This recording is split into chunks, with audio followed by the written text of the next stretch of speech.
এটা আপনি একদম স্টার্টিংটা পুরো ঠিক করেছেন। মানে আমরা একটা অনুভব করি যে যেভাবে ইন্ডাস্ট্রি ডেভেলপমেন্ট হচ্ছে আমরা তার থেকে পিছিয়ে যেতে পারি না, কারণ ইন্ডাস্ট্রি ডেভেলপমেন্টের সাথে ইকোনমি যুক্ত। আজকে দেশের ইকোনমি কিন্তু ইন্ডাস্ট্রির উপর অনেকটাই ভরসা করে, তাহলে ইন্ডাস্ট্রি ডেভেলপমেন্ট মানতে হবে।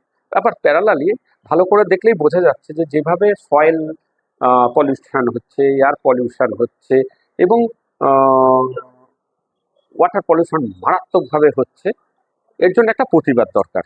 এই প্রতিবাদটাকে আমরা অন্যভাবে ভেবেছি যে স্টুডেন্টদেরকে আমরা এগিয়ে দেবো, যুব সমাজ, এই স্টুডেন্টরা আজকের এমনিতেই তারা আস্তে আস্তে আইনের ওপরে বিশারদ হচ্ছে, তাহলে প্যারালালি এর উপরে আরো ফোকাস করাটা আমাদের টার্গেট থাকছে। এবার ভালো টেকনোলজি তো ইউজ করা যায়, যাতে দেখা যাবে যে পরিবেশ অতভাবে দূষণ হচ্ছে না, অথচ আসল উদ্দেশ্য সফলও হচ্ছে। ইন্ডাস্ট্রি প্রোগ্রেস করবে, টেকনোলজি আরও প্রোগ্রেস করবে, সবটাই মানতে হবে।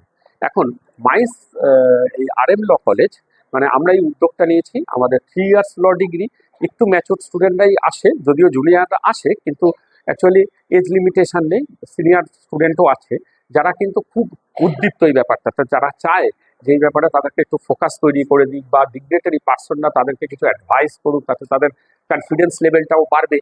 এবং আপনিও বললেন যে একটু আগে যে অনেকগুলো ধারা আছে, সেগুলো অ্যাপ্লাই করতে সুবিধে হবে, পরিবেশে কোনোভাবে যাতে ডিস্ট্রয় না হয়। মাইস গ্রুপের তরফ থেকে আমি ডিরেক্টর। অ্যাকচুয়ালি মাইস গ্রুপের স্টার্ট 30 বছর আগে, মানে কম্পিটিটিভ ইনস্টিটিউট যে আমরা স্টার্ট করি, কিন্তু পরবর্তী ক্ষেত্রে আমরা চেষ্টা করছি ল এডুকেশনকে আরও ব্রডলি ছড়িয়ে দেওয়ার চেষ্টা করছি। ওয়েস্ট বেঙ্গলে আরও জায়গায় আমরা কলেজ তৈরি করার চেষ্টা করছি।